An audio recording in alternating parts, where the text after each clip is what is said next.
29. 우리의 유일한 소망이신 그리스도. 1905년 8월 2일 영문 시조에 게재됨.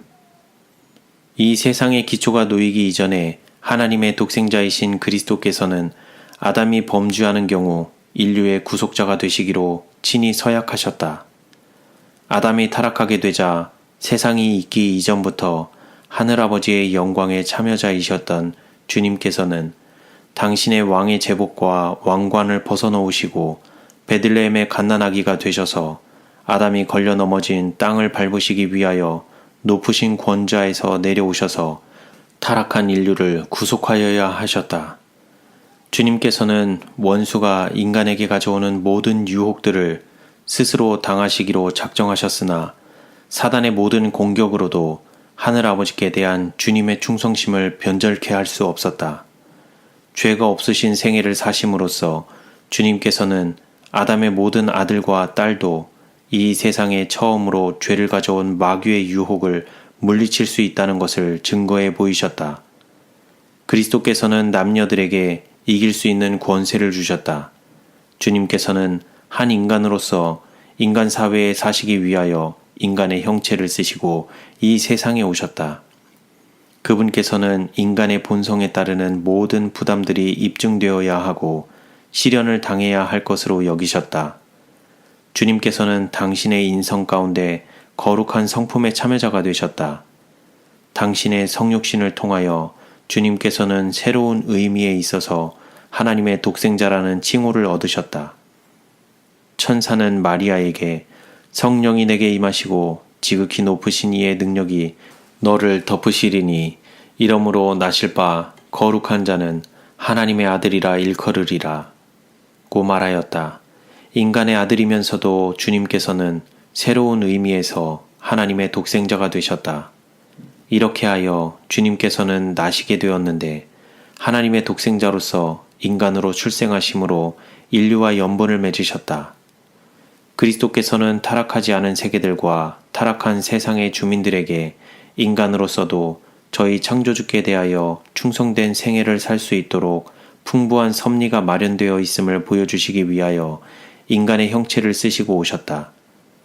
주님께서는 당신에게 시험하도록 사단이 허락받은 모든 유혹을 이겨내셨으며 사단의 모든 공격을 물리치셨다. 주님께서는 심한 고통을 당하셨으며 어려운 고난을 겪으셨으나 하나님께서는 모른 채 하고 예수님을 버려두시지 않으셨다.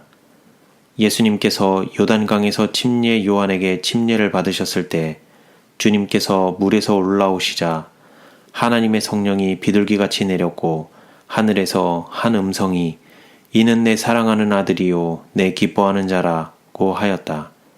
이 선포를 듣자마자 그리스도께서는 성령에게 이끌리어 광야로 들어가셨다. 마가는 성령이 곧 예수를 광야로 몰아내신지라 광야에서 40일을 계셔서 사단에게 시험을 받으시며 들짐승과 함께 계시니 라고 하였다. 이 모든 날에 아무것도 잡수시지 아니하셨다. 시험을 받으심. 예수님께서 시험을 받으시기 위하여 광야로 이끌려 가셨을 때 하나님의 영께서 주님을 인도하셨다. 주님께서 시험을 자청하신 것이 아니었다. 주님께서는 홀로 계시며 당신의 사명과 사업에 대하여 명상하시려고 광야로 가셨다. 금식과 기도를 통하여 그분께서는 자신이 걸어가야 할 피 묻은 길을 위해서 자기 자신에게 버티는 힘을 얻어야만 하였다. 멸망시키는 자로 말미암아 고통 가운데 사로잡힌 이들을 자유케 하시는 당신의 사업을 어떻게 시작하여야만 할까? 그분의 오랜 금식 기간 동안에 인류의 구원자로서의 당신의 전체적인 계획이 그분 앞에 펼쳐져 있었다. 예수님께서 광야에 들어가셨을 때 하늘아버지의 영광으로 둘러싸였다. 하나님과 더불어 교통하시는 일에 몰두하신 주님께서는 인간적인 유약성을 초월하실 수 있으셨다. 그러나 영광이 떠나게 되자 그분께서는 시험과 더불어 싸우기 위하여 홀로 남지 않으면 안 되었다. 매 순간마다 시험은 주님을 세차게 공격하였다. 주님의 인간적인 본성은 당신을 기다리고 있는 투쟁에서 움츠러들었다. 주님께서는 40일 동안 금식하며 기도하셨다. 굶주림으로 연약하여지고 몸이 수척해지신 주님께서는 지치시고 기진하셨고 정신적인 고뇌로 말미암아 그 얼굴이 타인보다 상하였고 그 모양이 인생보다 상하였다. 바로 이러한 순간이 사단이 노리고 있었던 기회였다. 사단은 이제 그가 그리스도를 이길 수 있으리라고 생각하였다.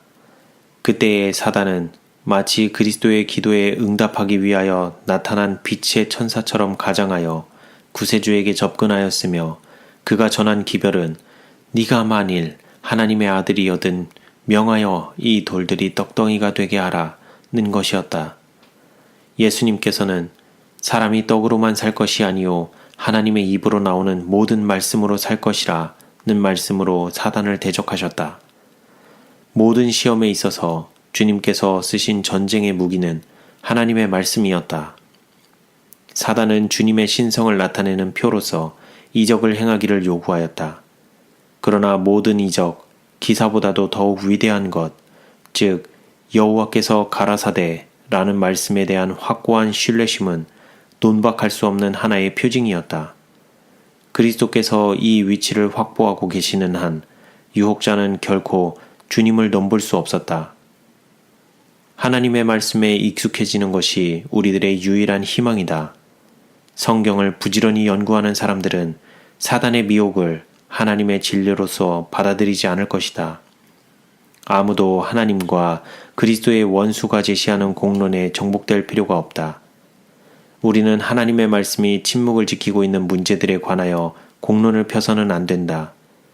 우리의 구원을 위하여 필요한 모든 것들이 하나님의 말씀 가운데 있다.